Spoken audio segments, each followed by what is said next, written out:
નમસ્કાર દોસ્તો, સ્વાગત છે આપ સર્વનું તમારી પોતાની YouTube channel ocean coaching classes પર। મિત્રો, આજે આપણે ધોરણ 9ના હિન્દી વિષયની જે તમારી એકમ કસોટી સપ્ટેમ્બર 2025માં લેવાની છે તે એકમ કસોટીનું જે મોસ્ટ આઈએમપી પ્રશ્નપત્ર છે, મોડલ પ્રશ્નપત્ર, તેનું સચોટ અને સંપૂર્ણ સોલ્યુશન આપણે આ વિડીયોની અંદર જોવાના છે। મિત્રો, આપણી આ ચેનલ ઉપર ધોરણ 9 અને 10ના દરેક વિષયના એકમ કસોટીના મોડલ પ્રશ્નપત્ર જે 25 ગુણના છે તે મુકાઈ ચૂક્યા છે। તો તમે પણ આ પ્રશ્નપત્ર અને પ્રશ્નપત્રના સોલ્યુશનની પીડીએફ મેળવી શકો છો, જે વિદ્યાર્થીઓ અને શિક્ષકોને ખૂબ જ ઉપયોગી થશે। તો દરેક વાલીઓ, વિદ્યાર્થીઓ અને શિક્ષક મિત્રોએ અવશ્ય આ જે પ્રશ્નપત્ર અને તેના સોલ્યુશનની પીડીએફ છે તે મેળવી લેવી। તો જોઈએ વિભાગ એ, ગદ્ય વિભાગ। અહીંયા આપણને કહ્યું છે કે निम्नलिखित प्रश्नों के नीचे दिए गए विकल्पों में से सही विकल्प चुनकर लिखिए। जूही कौन है? तो जवाब आवश्य विकल्प डी, लक्ष्मीबाई की सखी। ત્યાર પછી આગળ निम्नलिखित वाक्यों में से सही वाक्यांश चुनकर पूरा वाक्य फिर से लिखिए। अवसर मिले तो दिखा दूं की, तो जवाब आवश्य अवसर मिले तो दिखा दूं की न्याय किसे कहते हैं। ત્યાર પછી આગળ सही विकल्प चुनकर रिक्त स्थानों की पूर्ति कीजिए। सूर्य नारायण पढ़ने में खाली जगह है, तो जवाब आवश्य कमजोर। ત્યાર પછી આગળ बच्चन जी को मुक्ता प्रसाद जी ने कौन सा उपचार बताया था? तो उत्तर, मुक्ता प्रसाद जी ने बच्चन जी को लुई कोने की पानी के प्रयोग से रोग दूर करने का उपचार बताया था। ત્યાર પછી આગળ निम्नलिखित प्रश्नों के 2-3 वाक्यों में उत्तर लिखिए। एमा 5वां सवाल, भूत प्रेत के बारे में प्रयोदा ने मनमोहन से क्या कहा? तो उत्तर, भूत प्रेत के बारे में प्रयोदा ने मनमोहन से कहा कि 10 काम करने वाला तो खुद भूत होता है, जो खुद भूत है उसे दूसरे भूत से क्या डर। મિત્રો, ધોરણ 9થી 12ની જે એકમ કસોટી લેવાની છે તમારી સપ્ટેમ્બર 2025માં, તે એકમ કસોટીના 25 ગુણના જે પ્રશ્નપત્ર છે તે અને પ્રશ્નપત્રના સોલ્યુશનની પીડીએફ તમે મેળવી શકો છો હવે તમારા વોટ્સઅપ નંબર ઉપર।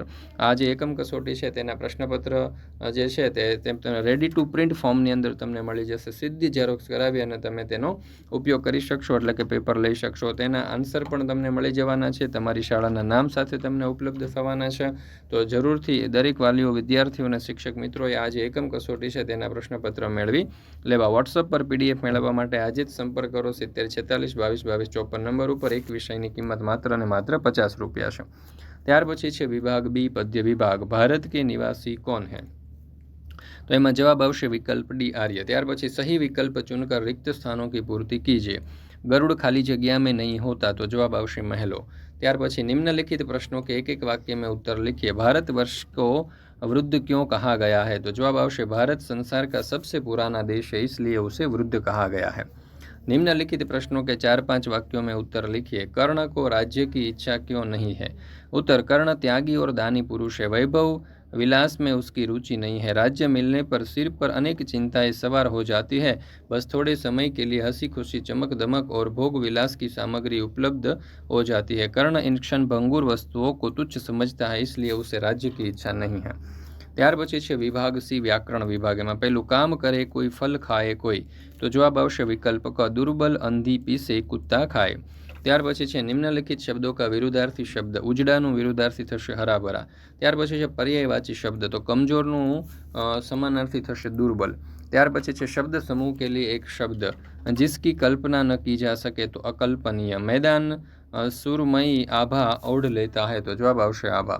ત્યાર પછી છે निम्नलिखित शब्दों का समास पहचान कर लिखिए। निम्नलिखित में से कर्मधारय समास कौन सा है? तो जवाब આવશે નીલગાય। ત્યાર પછી છે વિભાગ ડી, લેખન વિભાગ, જેના કુલ 3 માર્ક્સ છે। અહીંયા આપણને એક પરિચ્છેદ આપેલો છે, આ પરિચ્છેદને તમારે ધ્યાનપૂર્વક વાંચવાનો છે, સમજવાનો છે અને તેના ઉપરથી આપણને કેટલાક પ્રશ્નો આપેલા છે। પહેલો સવાલ, पिंजड़े में बंद जंगली जानवर सुखी क्यों नहीं हो सकता? उत्तर, जंगली जानवर अपने देश को, अपनी जन्मभूमि को बहुत प्रेम करता है। जब वह अपनी जन्मभूमि जंगल से दूर हो और पिंजड़े में बंद हो तो सुखी नहीं हो सकता। बीजू, इस गद्य खंड से हमें क्या सीख मिलती है? उत्तर, इस गद्य खंड से हमें यह सीख मिलती है कि अपनी जन्मभूमि के प्रति हमारे दिल में सच्चा प्रेम होना चाहिए। आज़ादी में ही जीवन का सच्चा आनंद है। इस गद्य खंड को उचित शीर्षक दीजिए। इस उचित शीर्षक है जन्मभूमि के प्रति प्रेम। ત્યાર પછી આગળ, निम्नलिखित रूपरेखा के आधार पर कहानी लिखकर उचित शीर्षक एवं सीख दीजिए। तो અહીંયા તમે જોઈ શકો છો પ્રયત્ન સે સફળતા, કુલ 3 માર્ક્સ જે છે તમને આના કહાનીના છે। તો પ્રયત્ન સે સફળતા અહીંયા તમે જોઈ શકો છો, સરસ મજાનો આપણે નિબંધ જે છે, વાર્તા જે છે તે લખેલી છે।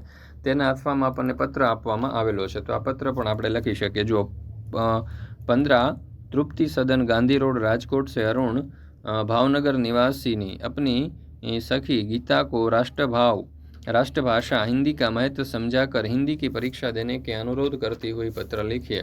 तो અહીંયા સરસ મજાનો પત્ર જે છે એ પણ આપણે દર્શાવેલો છે। તો મિત્રો અહીંયા આપણે આજે હિન્દી વિષયનું એકમ કસોટીનું મોડલ પ્રશ્નપત્ર છે તે પૂર્ણ કરીએ છીએ। મિત્રો આપણી આ ચેનલ ઉપર ધોરણ 9 અને 10ના દરેક વિષયના એકમ કસોટી જે સપ્ટેમ્બર 2025માં લેવાવાની છે તેના મોસ્ટ આઈએમપી મોડલ પ્રશ્નપત્ર મુકાઈ ચૂક્યા છે। આ પ્રશ્નપત્ર 25 ગુણના છે, રેડી ટુ પ્રિન્ટ ફોર્મેટમાં તમને મળી જશે, સાથે જવાબ પણ ઉપલબ્ધ છે અને તમારી શાળાના નામ સાથે તમને ઉપલબ્ધ થઈ જવાના છે। તો જરૂરથી દરેક વાલીઓ, વિદ્યાર્થીઓ અને શિક્ષક મિત્રોએ અવશ્ય આ જે પ્રશ્નપત્ર છે તેના સોલ્યુશનની PDF મેળવી લેવી।